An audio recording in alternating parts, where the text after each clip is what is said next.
I do know that you also went on to get his eyes checked, and also his auditory system as well, which is obviously sitting within that sensory system too.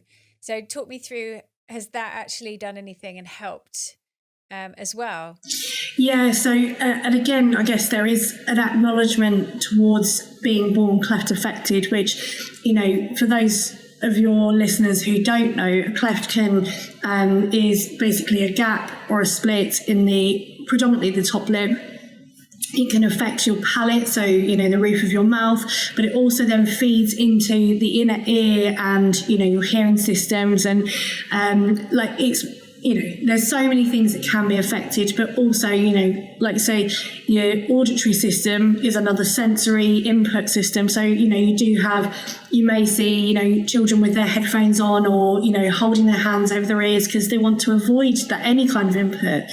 And I guess to some extent Will is still a bit like that, but he's very much he knows what he likes and he likes what he knows, but he's getting better with that. And I think some of that is down to the assessment that you put me forward for with Dr. Raki, and he has these particular soundtracks that he listens to, and to be honest, I do that when he's asleep.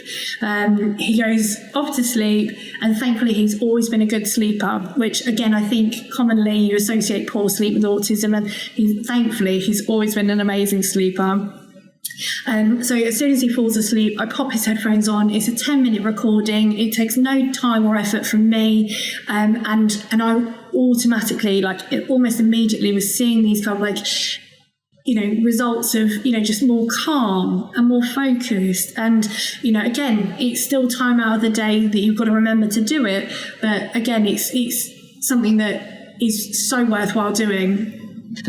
Yeah, and those frequency sounds are helping fill in some of those gaps that he potentially has missed in terms of not being able to hear at a certain frequency.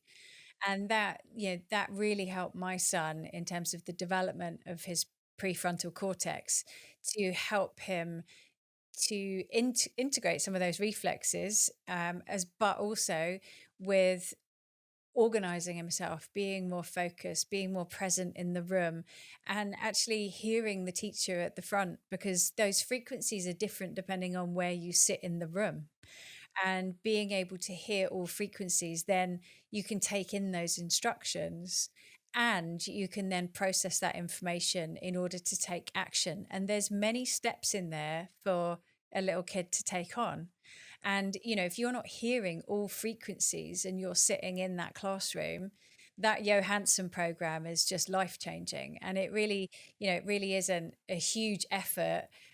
It's just remembering it, and we used to use it as we were going to bed too. So I'm glad to hear. It's almost like, I'm sure people will have heard of Baby Bark. You can kind of play that kind of classical music, and it's meant to either help them go to sleep, or, and it kind of sounds like that, and it's like waves, and it's lovely to listen to anyway, but the fact that there's benefit off the back of it as well, and seeing improvement, it's it's amazing.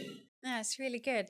And you also, when Dr. Kyle Daigle was over, one of those times, you went to see Kyle and you had a QEEG, which is effectively putting on like a little swimming hat with different electrodes in it, and it's hooked up to his laptop, and he can actually see from sitting rather still, and that's obviously difficult sometimes, and I know we did find it hard, to actually get a really good reading to see what brain waves were effectively across his left and right side of his brain, and which side had underactive and which had overactive networks, and then effectively setting a plan in order to help move those into a better position and correct them.